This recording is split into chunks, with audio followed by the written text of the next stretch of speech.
Hey everybody, this is Petey from the Spinner Rack. We also have Calvin Ellis, ready to rock. so today we are finally doing our Supergirl review of Supergirl. Hey, do you want to do the overview of Supergirl of the story? And I think you should do that. Oh, come on. All right, so we have Supergirl who's partying on her 23rd birthday. She's getting drunk. She's on a planet. Um, she's on a planet where there's a red sun, so she can feel the effects of the alcohol. And we have her kind of a washout, but we would find out later why she has this struggle. And at the same time, we have this super bad guy called Krim, and he's out there, and he's like, he's he's just taking young girls for his weirdo plan, right? So he's taking young girls for his weirdo plan, for the male his male race, and he kills this. He actually just wants to get some technology because the father has created all these great gadgets and swords and all that, and because the idiot son is like listening to his music, he comes out of the blue, and Krem kills him. Then he gets into a fight with the family, kills all the family, but he doesn't notice the young girl. And the young girl, she's able to escape, and she is actually the catalyst to this plot. She's trying to find in one of the bars that Supergirl frequents. She's trying to find someone to take on her thing to kill Krem. She wants to kill Krem, and at the same time, Supergirl is not interested. She's no way interested, and she goes up to this weird bounty hunter, just one who only wants to steal her sword. So he steals the girl, tries to go steal the girl's sword, and that gives Supergirl, her reason, or Kara at this period, because she's not wearing a Supergirl outfit. She's just in some sort of grunge outfit. She wants to help this girl to get her sword back, but she's not interested in doing this. So, but at the same time, after saving the girl, they are traveling on a space bus, some sort of wacky space bus, and the next thing you know, the girl is on there with her again. So they're like, she of course gets into trouble. There's some, space pirates, all female pirates, and they get into Supergirl. We have this, I guess, sort of fun scene. For me, it was a little too reminiscent of the Marvels, but people seem to like that scene.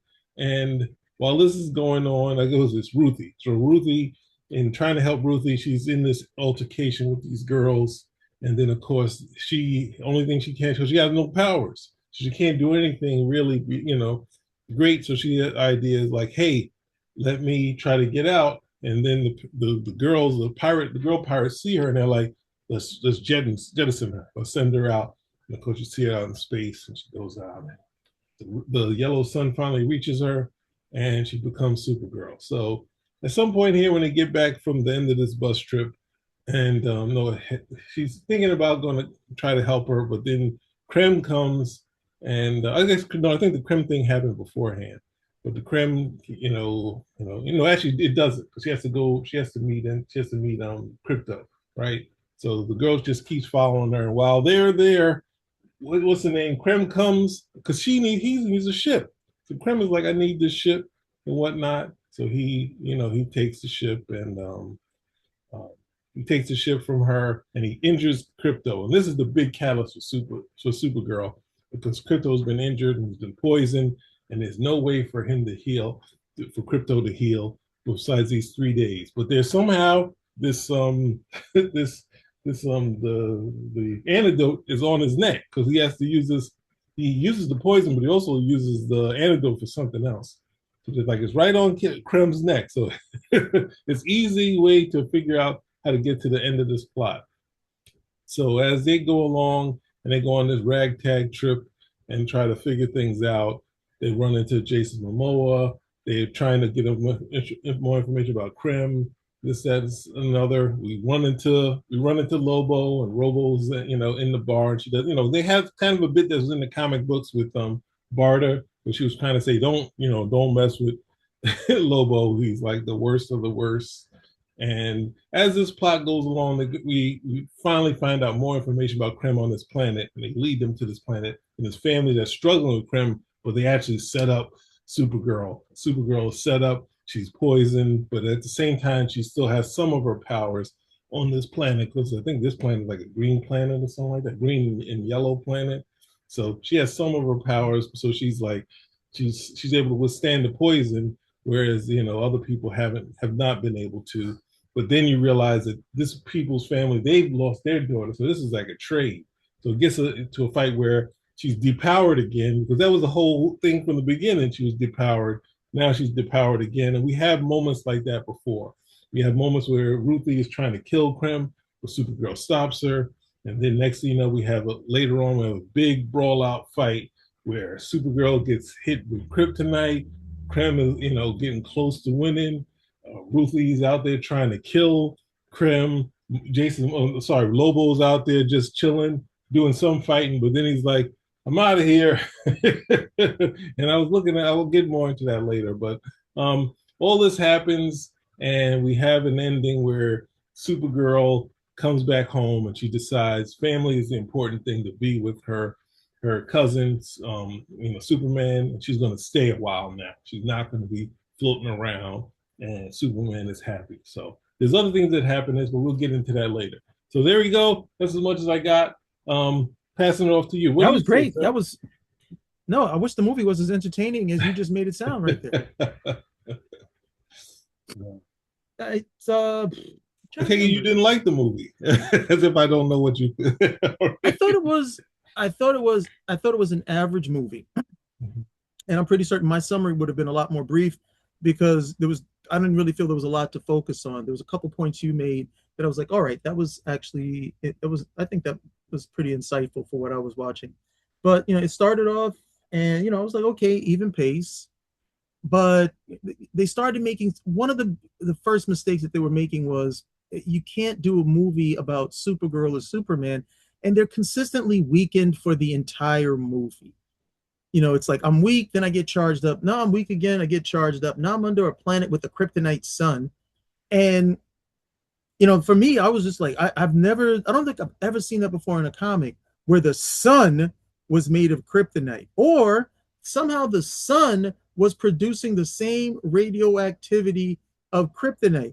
That would mean the planet should be uninhabitable because kryptonite is deadly. It's deadly to Kryptonians, on sight, but it's deadly to everybody, over time, meaning that you would just die of, cancer, radiation poisoning. But you got this sun. Then people was like, oh, it was like, no, it's effectively a kryptonite sun. And the only thing that Kryptonians absorb from the sun for the most part is is the solar energy, which is radioactivity. So, she went from that, then she gets stabbed again with kryptonite. I'm like, no, you can't spend the whole movie of, them like kryptonite is not everywhere. It's supposed to be rare. You should not be on a planet with a kryptonite sun. And I can understand if she's like, oh, I didn't know this was going to happen. But, she's over here traveling. She knows where the red suns are. She seems to know where the yellow ones are. She seems to know. You have no idea about this one. I thought that was just a bad move. Like they needed to sideline her for a little bit more. And then what was bad was right after that, they sidelined her again in the middle of the big fight.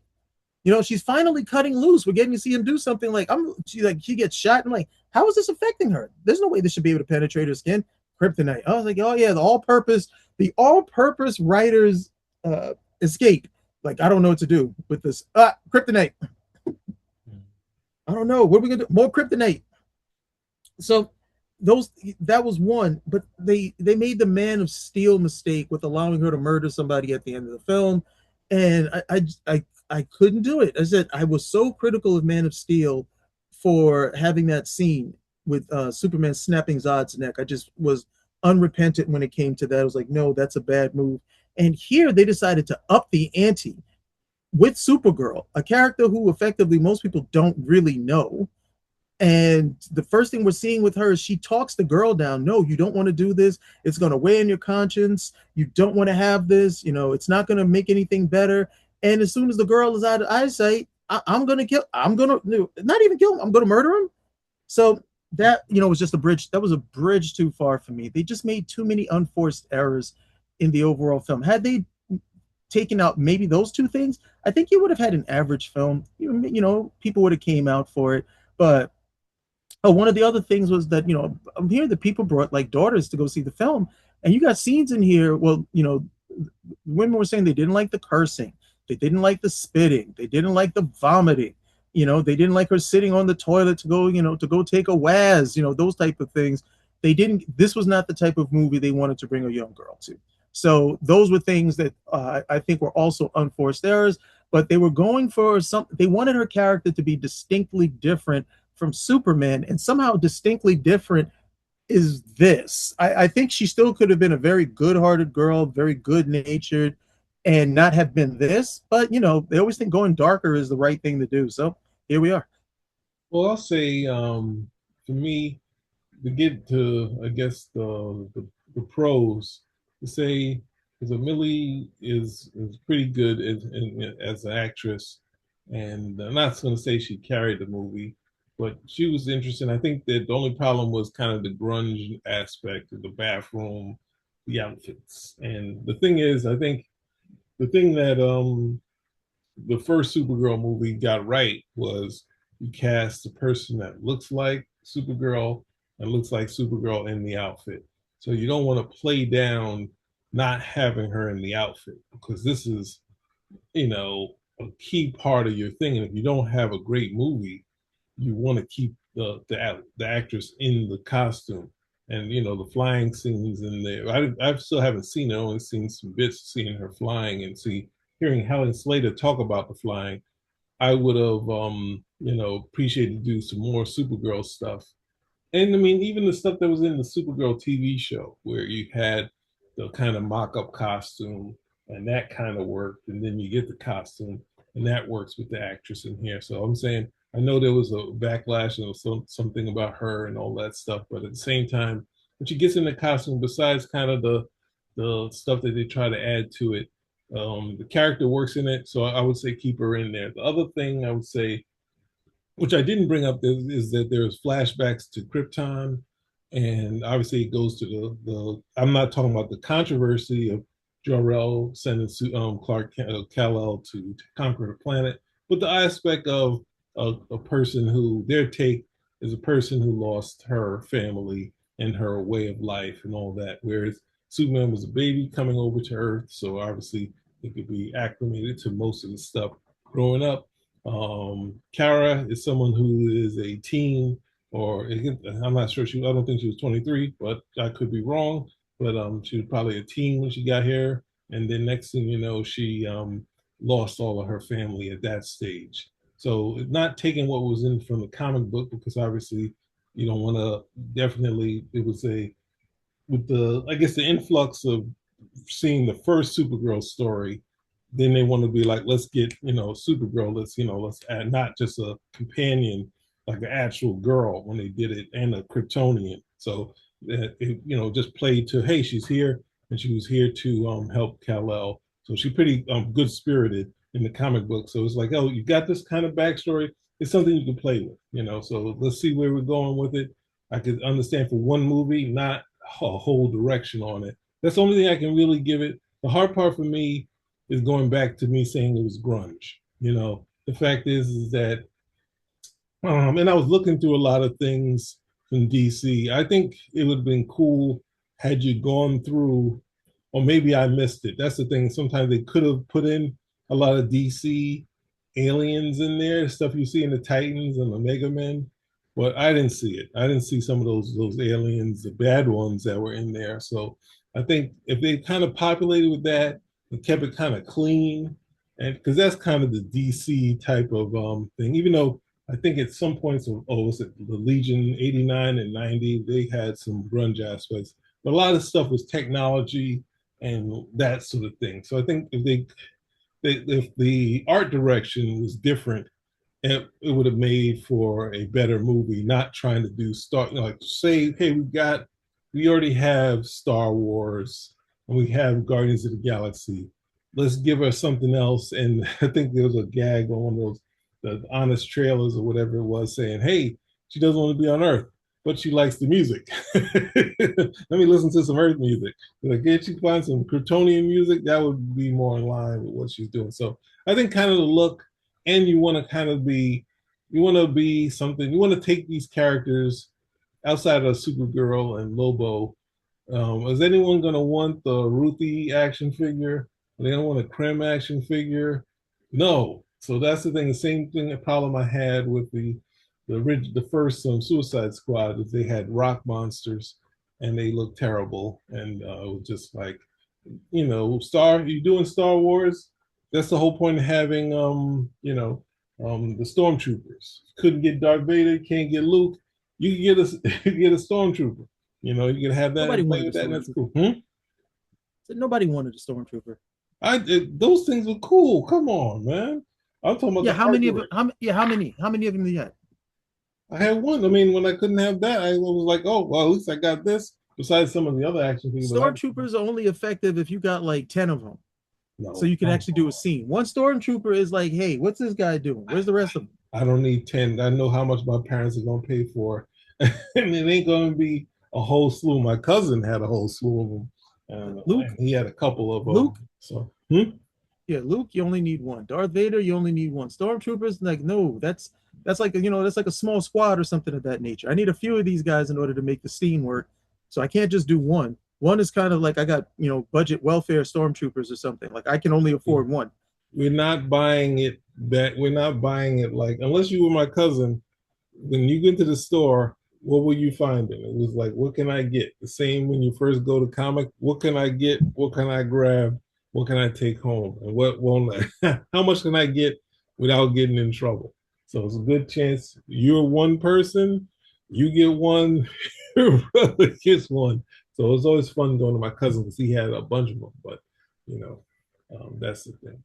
Yeah, I Anyway, knew a guy. He had a good. No, well, her press tour. Well, the other problem was that these guys set themselves up to get savaged by these YouTubers, whoever the YouTubers, the TikTok guys who don't like James Gunn. I do not understand what is the grudge they have with this dude, but they don't like him. So when a movie fails, everybody they jump up and down. They throw more scat because they want to see him fail. They're not concerned about the DC universe being successful. They just want him to fail. And then like some of the press tour stuff she did was ill-advised. I don't know why they keep doing this. I think she came out, this is a great movie, and it's not about love or some romance or a guy or anything of that. And I'm like, why do you keep smacking your core audience? I don't get this. The majority of the audience that came out to see this film was male. Or something like 59%. And instead of just saying, hey, it's a great film, come on out. If you love superheroes, come on out, watch the film.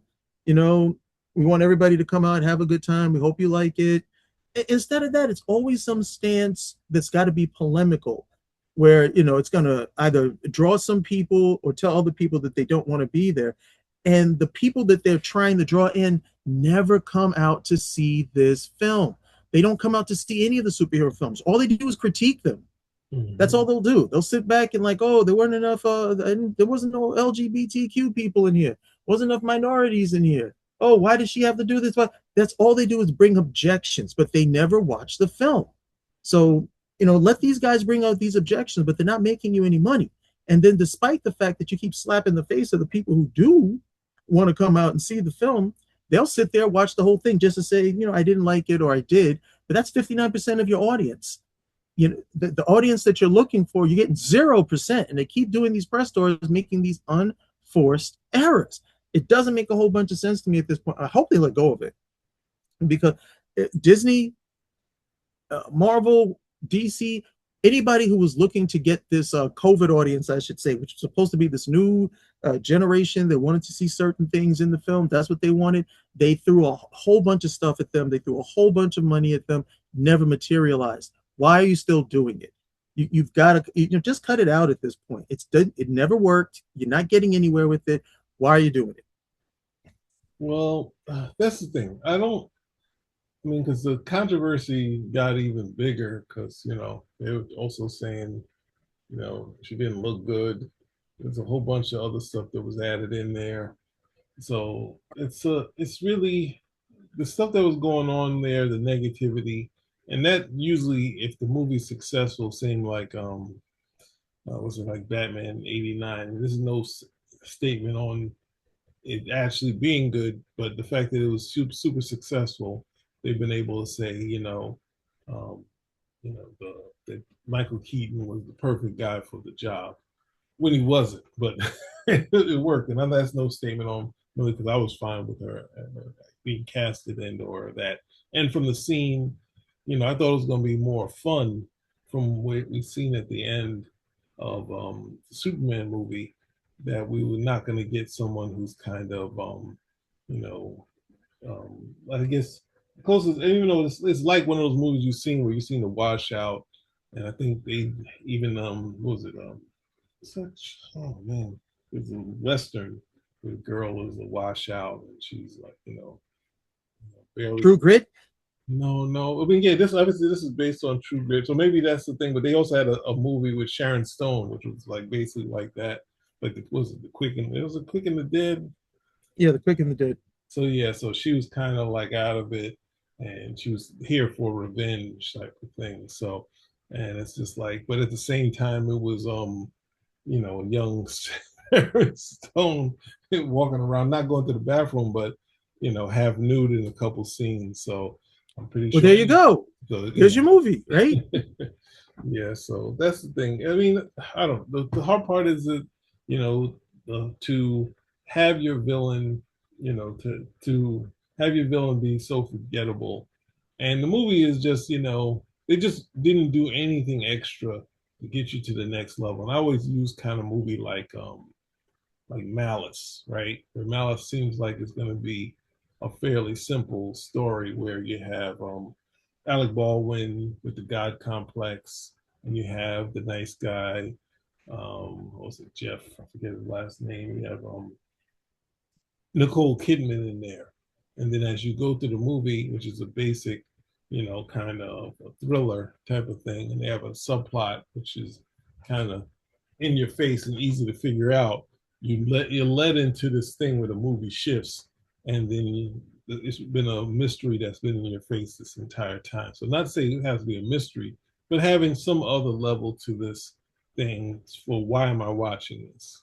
Not just this happens in the movie and then that happens, and then they go out to get together and they go do some wacky stuff, and then she's trying to teach her not to shoot, do revenge and all this stuff when he just kills her at the end. It's like, well, yeah, if I saw that family who poisoned Supergirl got it and the daughter, then Graham is catching it later too. This is about the classic Hollywood revenge thing. So, but yeah, so I think it was a misstep, and you can see through the amount of the sales on it, the box office, to see that they're missing. And it's easy to say at this point what we could do to fix, because everyone has their own thing that they could fix. But it just feels like it was a big misstep and not the way to go. And kind of trying to maybe try to keep it in line with what was going on in the Superman movie, which was bright and easy for outside of the Ultraman character and some of the other the techno girl, but most of it was bright and in the day and all that other stuff. So outside of the going into the other realm, even going into the other realm, which was a little wacky, it was immense.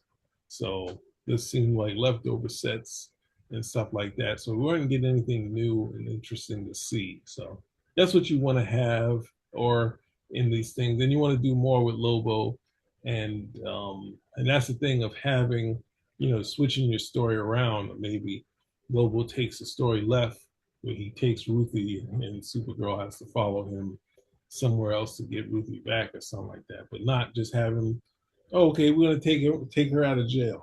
We're just gonna swipe her out of jail and get that over with. So it just feels like a misstep, and I think DC needs to kind of look at what this is and say, this, we don't want to do this type of thing. We have Supergirl. We don't want to do a close to grunge thing with her. We want to do something that's kind of bright and open. But you only get one sort of step at it, like what was it? You want to get the good shot when you get the shot at it. I think what was it? What's that thing? Jack Reacher, like the movie. They were like trying to figure out what to do, and they used the book One Shot, and they were saying, we might not get a chance to do all this. It's like, no, we can try to put all of it in one, try to get all the best bits to make it in one movie. But let's make sure we make a good movie and then see what we can do afterwards. So, and it was successful enough to do a second. So that all you want to do is get to a point where you just figure out something that you can do. And then at the same time, whereas I think Tom Cruise has been eclipsed by the TV show, the bit from the TV show where he gets out the car and walks to the bus stop, which was in the trailer. It went viral again. It was being used and put a whole bunch of different tracks on it and whatnot. I even did one with a different track on it. So that's what you want to get to. Figure out what with the same thing that the Supergirl TV show is like saying, hey, she don't got no stories. Let's take some Superman story. Let's see something that we can do with it. Well, there is where I draw the line. They took every Superman story that they could. I mean, literally, her Fortress of Solitude. His Fortress of Solitude was in the Arctic. Hers is in the desert. I was kind enough to not make too much of a fuss that they took Crypto, and Crypto is Superman's dog. Mm-hmm. So, I didn't give him too much guff over that. But if the best you can do with Supergirl is just to mine Superman stories, you don't need to make movies about this character. Just let her be a supporting character. That's what she was created to do in the first place, and that's what she seems to thrive. But if the only way you can do stuff where she's got to be fighting Lex Luthor, you got to have the death of Supergirl. She's fighting the Elite. She's doing all of his stories. But those are his stories. If you don't have stories for her, then just let her be a supporting character. There's plenty of stories where she's a supporting character, and you shouldn't have an issue. Well, the hard part about that is, regretfully, what might be the biggest movie out is going to be Avengers Doomsday. And, so this is what, not to say, obviously they did it to death in the Supergirl TV show. This is kind of what Hollywood does. It's just take everything. And that's the thing, you don't even have to take Superman. You could go through the DC sandbox and find characters and looks and this, that, and the other and say, I want to base my story around these characters, because there's still some big stories that DC did, whether post or pre-crisis, that they could be like, oh, no one's even thinking about this. Let me have Supergirl face off against these characters. That's something. But I think what they chose using, actually, they used the Supergirl, Woman of Tomorrow, but they didn't really go for the look or the style of the artwork, which is a little more, like trying to be, I guess, like New Age or like Europe comic books, trying to get that feel. So that's what I feel that they should have kind of did. Just get the art direction a little better than a whole lot better, or 180 from what they did. So it's like you're in there, you're in space locales that you want to see. So you're not sitting around here and just doing, I think they go through a shop and they get the shit, nuts and all that, excuse my French, on Mars. But it's just like, what is going on here?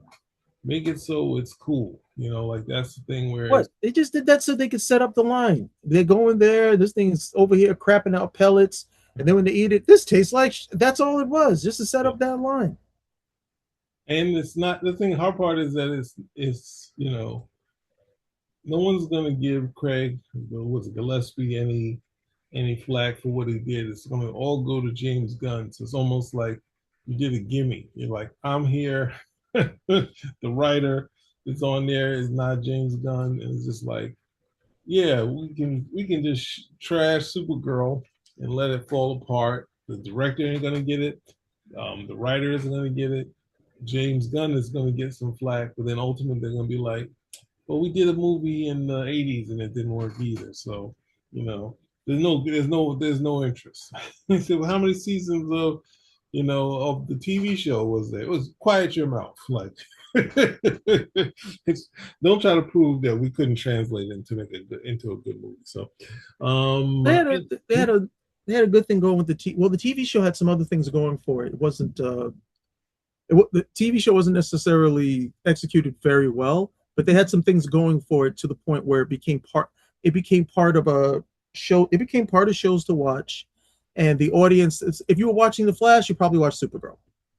And if you're watching Supergirl, you probably watch, like, say, Batwoman or something. So, that series came out at the right time. I thought the they had the character right overall. They totally abused Superman on the series, so I stopped watching after the second. But they had some good things built in. But that was a show about a supporting character. And when I would watch it, I was like, everything that they're doing here is a Superman story. It's one of his stories, and they're just like mining it for this. I was like, literally, she was fighting Lex Luthor. They never created any villains for her, per se. They didn't go in like right now with the most current Supergirl comic. They're actually going and mining a lot of the stuff that was from her series in the '70s, and it's actually been a lot of fun reading it. So I was like, hey, this is how they didn't want to do anything like that. Uh, they definitely didn't want to make. If you read the current Supergirl series, it's definitely more girl centered, but it's not a turn off to anybody. It's not a turn off to dudes at all. It's almost like a little pinhole. It's like, oh yeah, okay, this is stuff, definitely something be a little bit more in the know for girls at the end of the day, but you can still vibe with it. It's not like this thing. Oh, we don't want you here. So that was something that the series was able to do for a while, but then it started, literally started turning with the whole stuff. We got to have stuff with the LGBTQ. We got to bash men. We got to do this type of stuff. So the series stopped at I think just about the time when the tolerance for that was starting to wind down. But you're right though. It was a successful. I think it went 6 seasons.